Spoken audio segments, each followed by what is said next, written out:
ଜଗନ୍ନାଥ।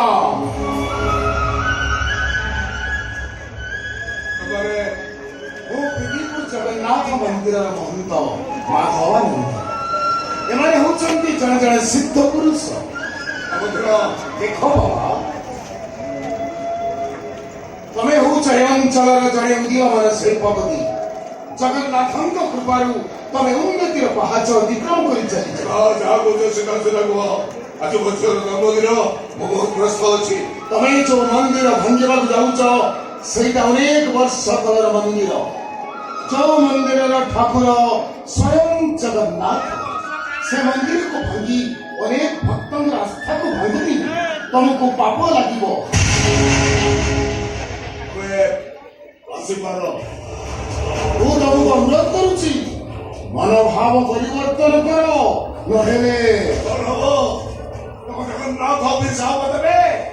କାଠ ବିହର ଅଭିଶାପରେ ମୋର ଅମଙ୍ଗଳ ହବ। ଜଗନ୍ନାଥ ଜଗତର ଠାକୁର, ତାଙ୍କୁ ସେମିତି ପରିହାସ କରନି। କୋଉ ଜଗନ୍ନାଥ କଥା କହୁଛ? ମନ୍ଦିରର ଅନ୍ଧାରିଆ ଗମ୍ଭୀରା ଭିତରେ ବସିଥିବା ଜଗନ୍ନାଥ। ଆରେ ସିଏ ତ ସବୁଠାରୁ ବଡ ଅସହାୟ, ବଡ ଭିକାରୀଟା। ଅନ୍ନର ହାତ ଟେକାକୁ ଚେଚାଇ ମିଳିଲା। ମଣିଷ ନଦେଲେ ଯୋଉ ଠାକୁର ଉପବାସ ରହେ, ସେ ଠାକୁରର ସାମର୍ଥ୍ୟ ମତେ ବେଶ ଜଣା। এইটা তোমার অহংকার নহে তো? ହୁଏତ ତମ ଭାବନା ଭୁଲ ନୁହ। କୋଉଠି ଥିଲା ତମ ଜଗନ୍ନାଥ? କେତେବେଳେ ମୋ ବାବା ଆମ ଭାଇ ଭଉଣୀକୁ ମନେ ଖଣ୍ଡେ ଆହତ ଦେବା ପାଇଁ 12 ଉଣେଇ 13 ପିଣ୍ଡା ହଉଥିଲେ।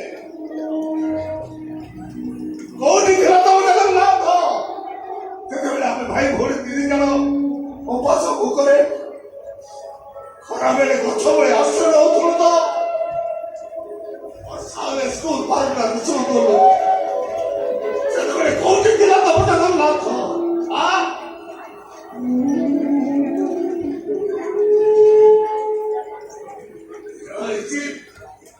ମୋ ପରିଶ୍ରମ ରହିଛି, ମୋ ଭାବବଳ ରହିଛି। ଜଗନ୍ନାଥ ଦୟାଳୁ ହେଇନି, ସେତେବେଳେ ତ ତମ ଜଗନ୍ନାଥ ମତେ ଦୟା କରୁନାହାନ୍ତି। ତେଣୁ ସେ ଜଗନ୍ନାଥ ପ୍ରତି ମୋର ଅନୁଭବ କରାଇନି। ସେ ମନ୍ଦିର ଭଙ୍ଗା ହବ। ମୁଁ ତମକୁ ଅନୁରୋଧ କରୁଛି, ମୋ ଅନୁରୋଧ ରକ୍ଷା କର ବାବା। ମୋ ପାଖରେ ଗଭର୍ଣ୍ଣମେଣ୍ଟର ପରମିଶନ ଅଛି।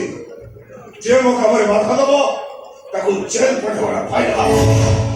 ପୁନର୍ବାର ଚେତେଇ ଦଉଛି,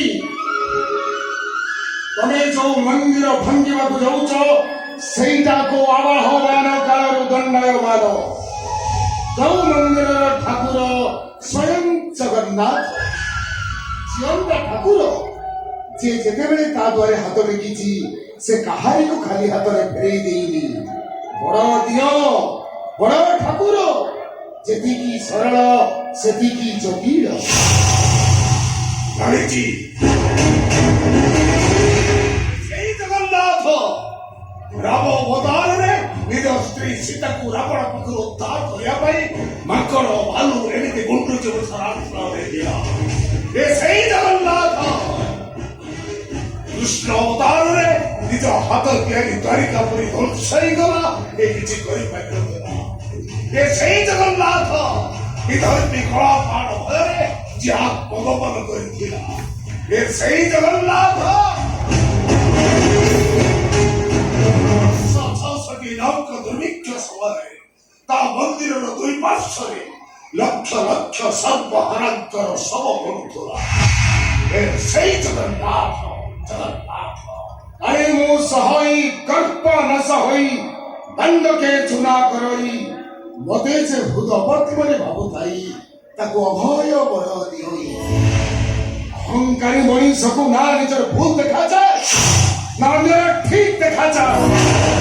ଧନର ଗର୍ବ, ଅହଙ୍କାରର ପରାୟ ତମକୁ ଅନ୍ଧ କରିଦେଇଛି। ମନେ ରଖ ମୃତ୍ୟୁଞ୍ଜୟ ମାନବବିନ୍ଦ, ସଂସ୍କାର ଥିଲେ ସବୁ କିଛି ଜିତି ହୁଏ। ଗର୍ବ ଅହଙ୍କାର ବିଜୟ ମଣିଷକୁ ବି ପରାସ୍ତ କରିଥିଲା।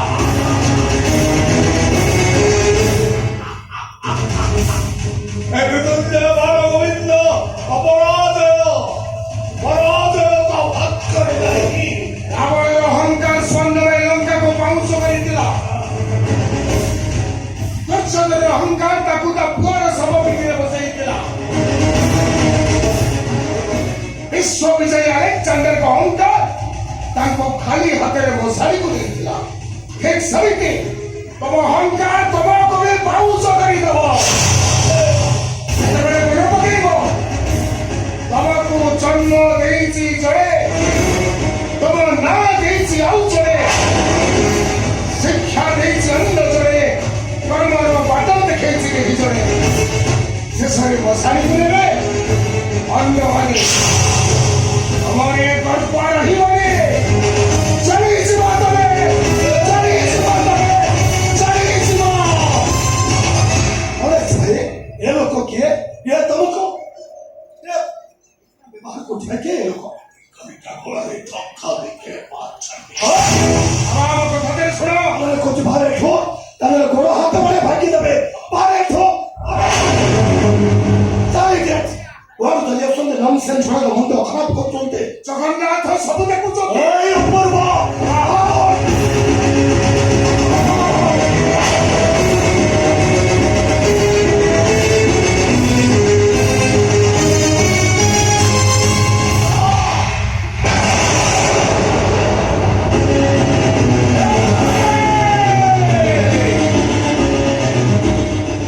ତମର ଏ ଗଳ୍ପ ବସୁଧା ସରିବନି। ତମ ଅହଙ୍କାର ଭୁଲୁଣ୍ଠିତ ହବ। ତମେ ମତେ ନୁହେଁ ଜଗନ୍ନାଥଙ୍କୁ ଅପମାନିତ କରିଛ। ସେଇ ଜଗନ୍ନାଥ ତମକୁ ଦଣ୍ଡ ଦେବେ।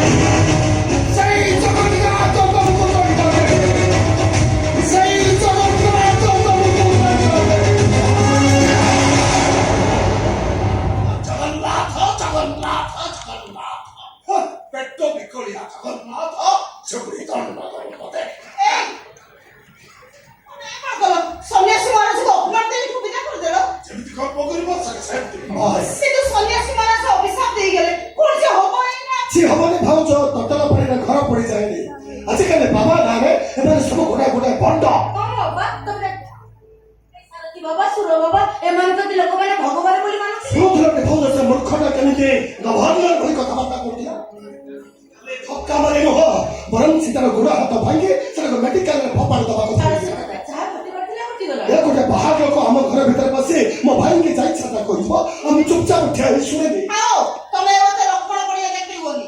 ଭାଇ ଯଦି କରିବେ କୁକୁଡ଼ାର 6ଟା ଗୋଡ଼। ତାହେଲେ ମୁଁ ବି କହିବି କୁକୁଡ଼ାର 6ଟା ଗୋଡ଼। କାହିଁକି ଜାଣିଛ ଭାଉଜ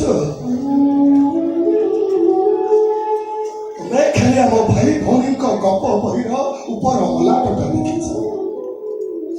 ମୋଟା କାଗଜ ଆଉ ରଙ୍ଗୀନ ଛବିରେ ଯୋଉଟା ତିଆରି ହୋଇଛି, ହେଲେ ସେ ବହି ଭିତରର ପୁରୁଣା ମାଟିଆ ରଙ୍ଗର ଫଟା କାଗଜରେ ଲୁହ କାଳିରେ ଲେଖା ଅକ୍ଷର ଗୁଡାକୁ ତମେ ଛୁଇଁଲା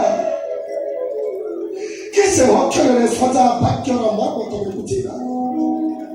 ଏବେ ବି ଯେତେବେଳେ ସେ ଅକ୍ଷର ଗୁଡାକ ହାତ ଧରା ଧରି ହେଇ ହୃଦୟର ମାନସ ପଟ ଭିତରକୁ ପଶି ଆସନ୍ତି, କୋଉଠି ଥାନ୍ତି କେଜାଣି ଲୁହ ଗୁଡାକ ତକିଆ ଭିଜେଇବା ପାଇଁ ନିଜ ନିଜ ଭିତରେ କମ୍ପିଟିସନ କରନ୍ତି। ଆଜି ବି ସେ କଥା ମନେ ପଡିଗଲେ ମୋ ଛାତି ଭିତରଟା ଥରି ଉଠେ ଭାଉଜ।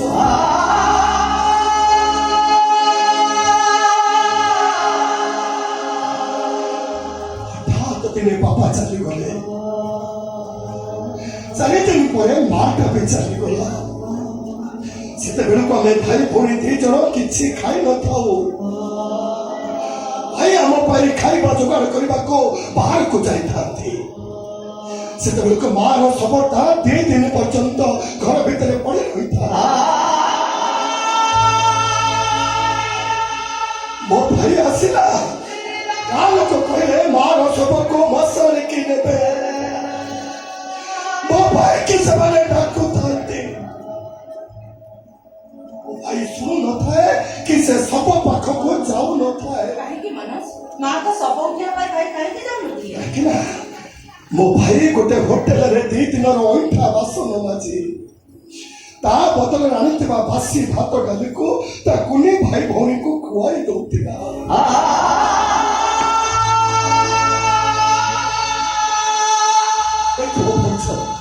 ଯୋଉ ଭାଇ ପାଇଁ ମାର ଶବ ବଡ ନୁହେଁ ତା କୁନି ଭାଇ ଭଉଣୀଙ୍କ ପେଟର ଭୋକ ବଡ ହେଇଗଲା। ସେ ଭାଇ ଯଦି କହେ କୁକୁଡ଼ାର 6ଟା ଗୋଡ଼ ତାହେଲେ ସେ କଥାକୁ ମାନି ନେଇ ମୁଁ କଣ ଭୁଲ କରିଛି? ମୋ ଭାଇ ଆମ ଭାଇ ଭଉଣୀଙ୍କ ପାଇଁ ଖାଲି ଭାଇ ନୁହଁ, ସେ ଆମ ପାଇଁ ସାକ୍ଷାତ ଭଗବାନ। ଭଗବାନ ମୋ ଭାଇ। ଭାଉଜ ସମସ୍ତେ କୁଆଡେ ଗଲ? ଏଇଠି ଆଇ ଗପୁଛ?